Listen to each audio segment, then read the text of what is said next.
Ladies and gentlemen, my name is Dietrich, and today I am going to try to help you answer the age-old question. Should you buy an Audi RS3 or a BMW M2? These are both the highest performance versions of small cars made by these two legendary German automakers, and they are both amazing to drive and packed with advanced performance technology. But at the end of the day, which one is better?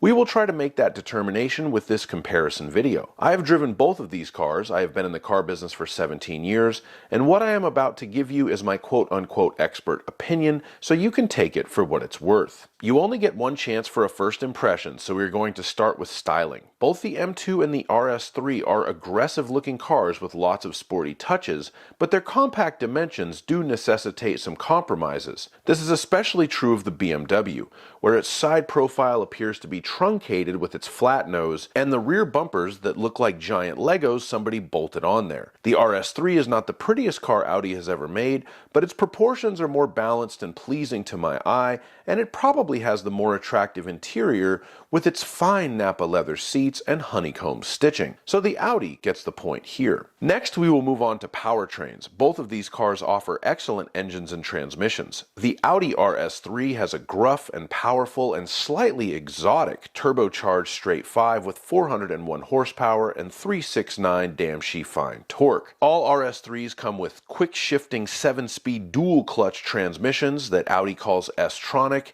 and a trick all-wheel drive system that can vector torque fore and aft and side to side.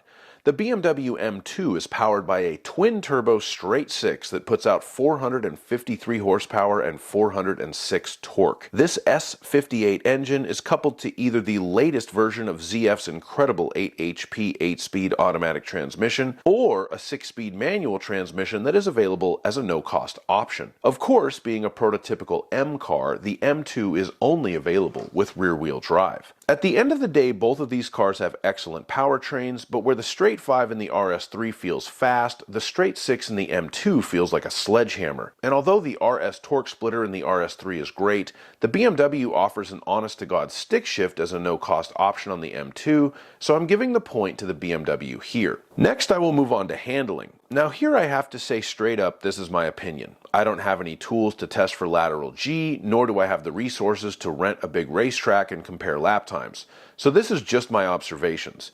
At the end of the day, there are no losers here. Both of these cars handle beautifully. I was lucky enough to have a properly rainy couple of days in which to drive the RS3, and its new RS torque splitter is no joke.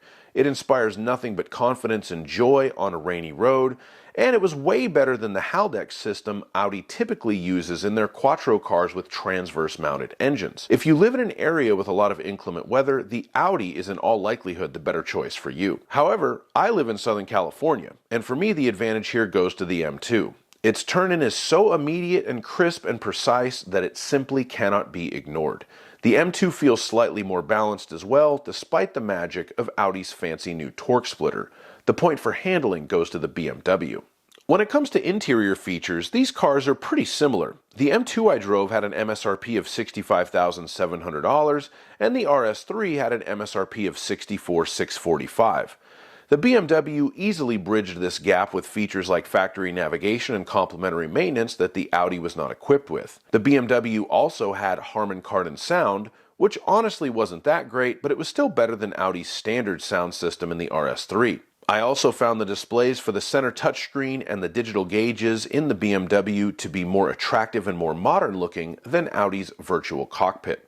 The point here goes to the BMW. When it comes to safety systems, it is the opposite story. The M2 comes standard with lane departure warning, lane keep assist, and blind spot monitors, and that's it.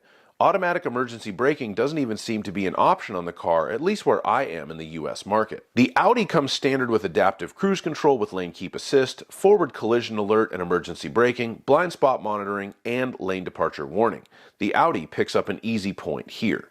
So after all that, the final score is 3 points for the BMW and 2 points for the Audi. For me personally, the BMW is definitely the one that I would choose based on its more powerful engine and sharper handling. But with that being said, one could make a strong case for the RS3. If you live in an area with inclement weather and this car will be your daily driver, the quattro system makes the RS3 the better choice. The RS3 is also slightly more practical because it is a four-door sedan, but its back seat is the least roomy of any four-door car I've tested in the last couple of years, so that's a marginal advantage at best. Frankly, these are both excellent cars and you can't really go wrong with either one, but I do personally prefer the BMW, so that's my choice. Please let me know in the comments if you agree with me or not. Please like my video and subscribe to my channel, and please have a wonderful day.